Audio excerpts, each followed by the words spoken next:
दोस्तों, मैं हूं नेहा सिंह बुलबुल बॉलीवुड के साथ और लेकर आई हूं नेहा कक्कड़ की कुछ ऐसी बातें जो शायद ही आप लोगों को पता है। जी हाँ, आप ये सोचते होंगे कि मैं नेहा कक्कड़ के बारे में आज क्यों बात कर रही हूँ। तो जी हाँ, आज है नेहा कक्कड़ का जन्मदिन और स्पेशली इसीलिए आज मैं कुछ ऐसी बातें आप लोगों को बताऊंगी जो शायद ही आपको नेहा कक्कड़ के बारे में पता होगी। तो चलिए शुरुआत करते हैं आज नेहा कक्कड़ की स्पेशल बर्थडे इस सेगमेंट में, जहां मैं आप लोगों को स्पेशली नेहा कक्कड़ के बारे में कुछ ऐसे बातें बताऊंगी जो काफी इंटरेस्टिंग है। किस तरह की नेहा कक्कड़ की जर्नी रही है, किस तरह की उनकी लव लाइफ रही है, उसी के साथ ऐसी और भी बहुत सारे खुलासे हैं जो मैं आप लोग के सामने करूंगी। तो सबसे पहले मैं आप लोगों को ये जरूर बता देना चाहूंगी कि इंडियन आइडल, जैसे आपने जानते हैं कि नेहा कक्कड़ ने अपनी जर्नी की एक छोटी सी शुरुआत इंडियन आइडल के मंच पे की थी। इंडियन आइडल से रिलेटेड ऐसी 3 चीजें हैं जो मैं आप लोग के सामने शेयर करूंगी। उसी के साथ ब्लू है पानी पानी से भी उनकी लाइफ में 2 ऐसे बड़े मोड़ आए थे, वो मैं आप लोगों के साथ शेयर करूंगी। तो चलिए सबसे पहले शुरुआत करना चाहूंगी कि आखिरकार किस तरह से नेहा कक्कड़ सिंगर बनी और आज वो किस तरह उस मुकाम पर पहुंची है। तो सबसे पहले शुरुआत करूंगी ऋषिकेश की। ये छोटी सी बच्ची ने आखिरकार साबित कर दिखाया कि वो कल मुंबई की सबसे बड़ी आवाज बन जाएगी।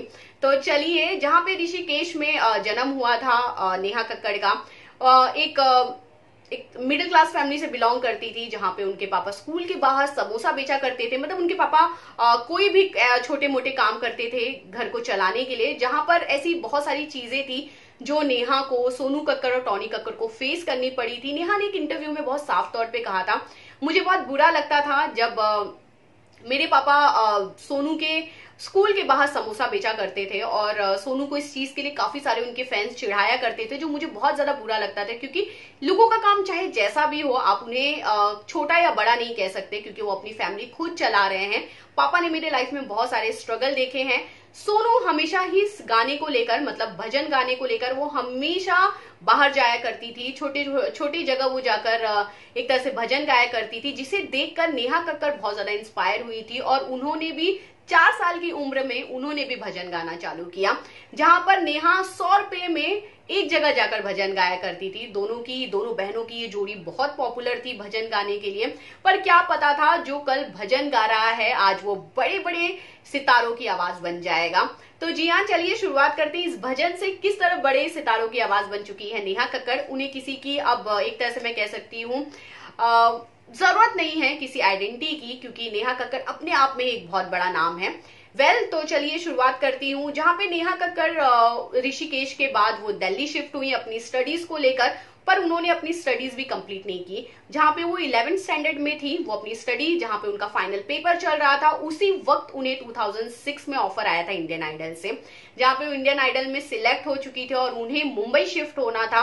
नेहा ने अपनी पढ़ाई और अपनी सिंगिंग में से उन्होंने सिंगिंग को चुना और वो निकल पड़ी मुंबई की ओर, दिल्ली से। और वहां वो जाकर उन्होंने इंडियन आइडल में जाकर अपने एक आवाज का एक अलग सा ही उन्होंने माहौल बना चुके थी, जहां पे बाबूजी धीरे चलो उन्होंने गाने पर एक तरह से परफॉर्म किया, जो काफी ज्यादा जजेस को पसंद आया। पर कहते हैं ना कि लक उस वक्त भी नेहा कक्कड़ का पूरी तरह साथ नहीं दे रहा था, इसीलिए टॉप 10 में नेहा ने अपनी जगह नहीं बना पाई और वो शो से वो आउट हो गई। पर जहां पे नेहा को ये पूरी उम्मीद थी कि अगर उनकी शुरुआत ऋषिकेश से दिल्ली से मुंबई तक आया है तो कोई ना कोई वजह जरूर होगा भगवान को वहां तक लेके आने का। तो नेहा ने तब भी हार नहीं माना। नेहा ने 2006 में जहां पर इंडियन आइडल में अपनी जगह बनाई थी, वहीं पे 2008 में वो अपना एक सोलो सॉन्ग मीत ब्रदर्स के साथ लेकर आई, जहां पर उन्होंने ये गाने का नाम रखा था नेहा द रॉक स्टार, जिस गाने को काफी ज्यादा पसंद किया गया। मीत ब्रोस की तरफ से ये गाना कंपोज और रिलीज किया गया था। कहीं ना कहीं लोगों की एक तरह से नजर में नेहा उस समय से आ चुकी थी कि चलिए नेहा नाम के एक सिंगर हैं जो गाना गाती हैं, इस तरह की चीजें हुई थी। पर कह सकते हैं ना कि उस वक्त भी उनके लक ने पूरी तरह उनका साथ नहीं दिया, क्योंकि कुछ लोगों का ये कहना था कि नेहा की आवाज बहुत ज्यादा बच्चों की तरह है, जो वो नहीं गा सकती इतना गाना। नेहा ने उस समय भी बहुत सारी चीजें फेस की, नेहा को नहीं समझ में आ रहा था कि वो क्या करे। पर 2011 में उनका एक गाना आया था सेकेंड हैंड जवानी, जो नेहा की उस आवाज को एक अलग ही दिशा में लेकर गई, जहां पर उस गाने को सबसे ज्यादा पसंद किया था यो हनी सिंह, जो ऑलरेडी बहुत ज्यादा पॉपुलर हो चुके थे और उन्हें नेहा का वो गाना बहुत ज्यादा पसंद आया और यो ने ये जिद ठान ली कि वो करेंगे अब नेहा कक्कड़ के साथ एक सॉन्ग। तो जी हाँ, जहां पर योयो ने नेहा को कॉल किया और उन्होंने उनकी काफी तारीफ की और उन्होंने नेहा को ये बात कहा कि मुझे आपका वो सॉन्ग बहुत ज्यादा सेकंड हैंड जवानी पसंद आई है, मैं आपको एक सॉन्ग भेज रहा हूँ, प्लीज आप उसे रिकॉर्ड करके मुझे भेजिए। तो आओ राजा करके एक सॉन्ग था चित्रांगना का, जहां पर जिस चीज को उन्होंने आवाज दिया था नेहा को, और ज्यादा दीवाने बन चुके थे योयो वो गाना सुनने के बाद नेहा के, और वो किसी भी तरह नेहा के साथ काम करना चाहते थे। उसी के चलते योयो ने नेहा को टी सीरीज के ऑफिस में बुलाया और वहां पे दोनों की मुलाकात हुई। पर जब नेहा टी सीरीज के ऑफिस के अंदर आ रही थी, वहां पे उनके बॉडीगार्ड्स थे योयो के, और उन्होंने नेहा को ये बात कहा कि आप वो नेहा कक्कड़ है ना। तो नेहा ने कहा कि जी हाँ। उन्होंने ये बात शेयर किया कि आपको पता है सर, आपकी आवाज के बहुत बड़े दीवाने हैं, वो पूरा दिन गाड़ी में सिर्फ आपकी आवाज सुनते रहते हैं। जो नेहा को सुन के बहुत ज्यादा अच्छा लगा। नेहा जब ऊपर गई, जब उनके साथ मीटिंग हुई योयो के साथ, तब दोनों ने यारिया फिल्म का सॉन्ग ब्लू है पानी पानी उन्होंने साथ में गाया, जो 2013 की सुपर हिट सॉन्ग में से एक बना, जहां से नेहा की पूरे सितारे पूरी तरह बदल गए। जी हाँ, वहां से मैं कह सकती हूँ कि नेहा की जिंदगी का सबसे बड़ा मोड़ आया, क्योंकि योयो के साथ गाना गाना, वो भी इतना सुपर हिट होना, वहीं से योयो और नेहा ने एक साथ बहुत सारे गाने एक साथ गाए। दोनों की उस जोड़ी को भी बहुत ज्यादा पसंद किया गया साथ में। वहीं पे वो टी सीरीज की आने वाली एक बड़ी आवाज बन चुकी थी। टी सीरीज के बैक टू बैक सारे फिल्में हो, सॉन्ग हो, जो नेहा कक्कड़ के हाथों में आते गए, और नेहा कक्कड़ ने अपने आप को हर बार हिट साबित किया है। जहां पे ये सारी चीजें हुई थी, वही मैंने आपको कहा था कि यारियां के दौर पे उनके लाइफ में दो बड़ी चेंजेस आए थे। तो चलिए बताती हूँ दो बड़े चेंजेस क्या थे। जब नेहा ने यारिया फिल्म का वो सॉन्ग गाया था ब्लू है पानी पानी, जहां से उन्हें एक अलग ही मुकाम मिला, वहीं उनके लाइफ में भी एक बहुत बड़ा चेंज आया था। लव लाइफ में हिमांशु कोहली से उनकी मुलाकात उसी सेट के दौरान हुई थी, उसी गाने के दौरान हुई थी, जहां पे दोनों बहुत अच्छे दोस्त बन चुके थे, और दोनों की वो दोस्ती मीडिया में भी जमकर बातें होने लगी कि ये दोनों का अफेयर चल रहा है, दोनों रिलेशनशिप में है, क्योंकि दोनों चाहे रेड कारपेट हो, चाहे इंटरव्यूज हो, दोनों हमेशा एक दूसरे के साथ नजर आते थे, चाहे डिनर डेट हो। पर मीडिया की हर चीज को उन्होंने खुल के बात कहा कि हमारा अफेयर तो था ही नहीं। नॉर्मली ये चीज तो हर कोई कहता है, पर उनके पोस्ट और उनसे इस चीज से साबित हो चुका था दोनों एक दूसरे को डेट कर रहे हैं। वही नेहा ने एक पोस्ट किया था इंस्टाग्राम पे, जहां पे उन्होंने ये बात लिखा था कि ये है मेरा हमसफर, जहां पे ये बात क्लियर हो चुकी थी कि हिमांशु और नेहा एक दूसरे को डेट कर रहे हैं। पर उसी के कुछ दिन बाद ये गाना रिलीज हुआ हमसफर करके, जो सुपर हिट साबित हुआ।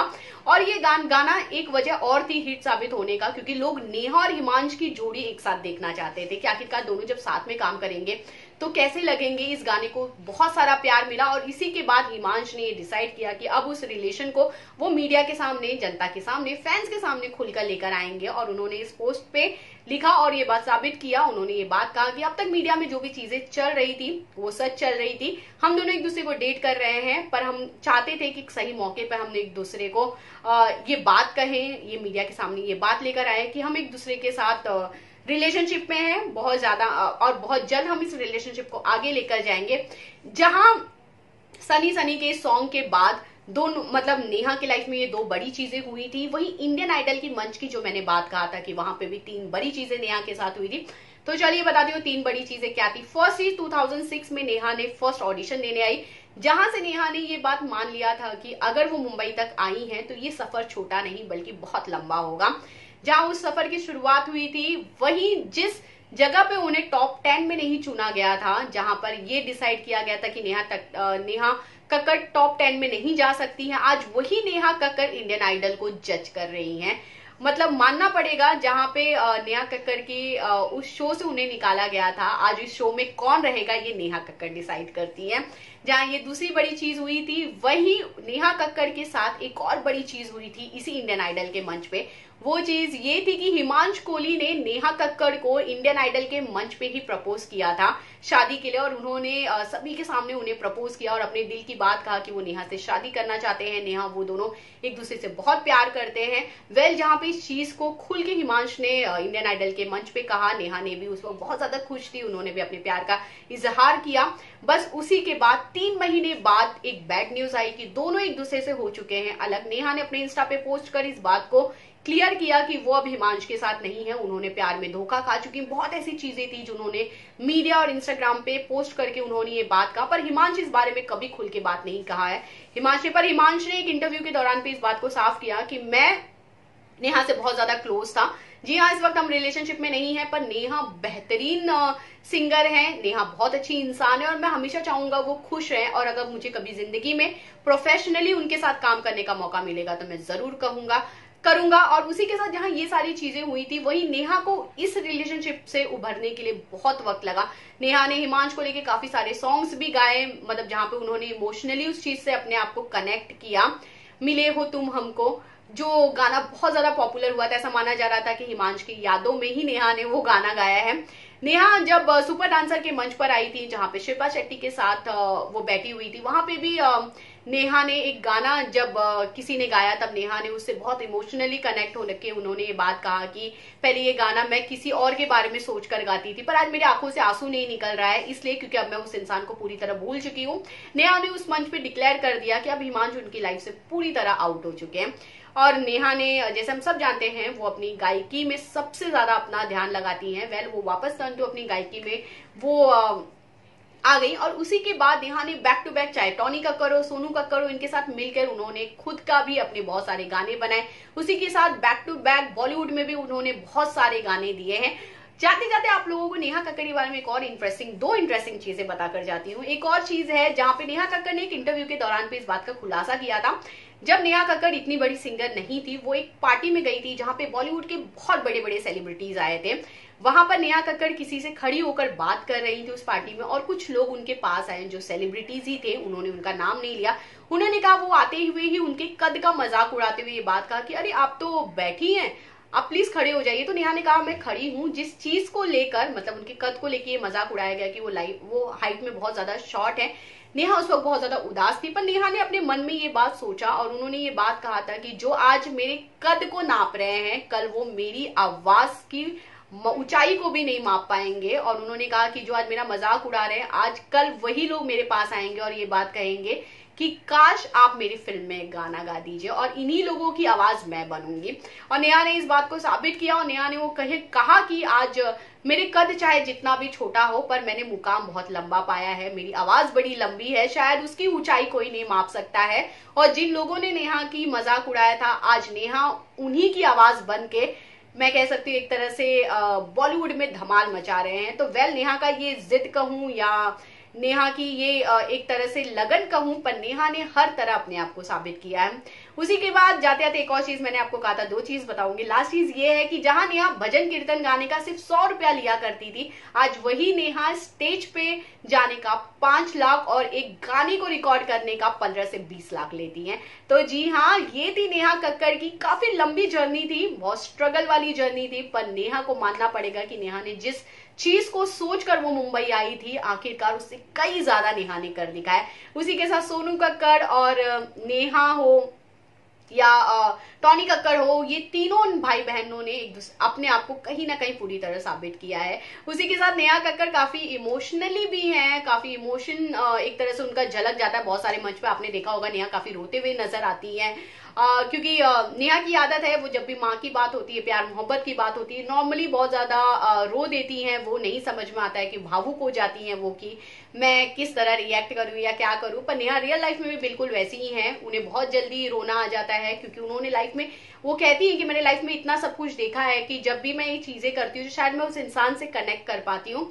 तो ये थी नेहा की जर्नी को लेकर बहुत सारी बातें, जो शायद आप लोग को बहुत सारी चीजें नहीं पता होगी कि नेहा ने किस तरह उनकी लव लाइफ थी, इंडियन आइडल के मंच पे किस तरह 3 बार उनकी लाइफ बदली थी, उसी के साथ कौन सा ऐसा सॉन्ग था जो नेहा की लाइफ में इतना बड़ा मोड़ लेकर आया, उसी के साथ किस तरह उनके कद का लोग मजाक उड़ाया करते थे। ये सारी चीजें मैं आज आप लोग के सामने मैंने ये खुलासा किया था। नेहा कक्कड़ का आज है बर्थडे, और मैं जरूर चाहूंगी कि आप इस वीडियो के नीचे प्लीज उन्हें विश कीजिए और मुझे ये जरूर बताइए कि आपको ये वीडियो कैसा लगा। और बाकी खबरों के लिए इसी तरह बने रहिए बोल बोल बॉलीवुड के साथ।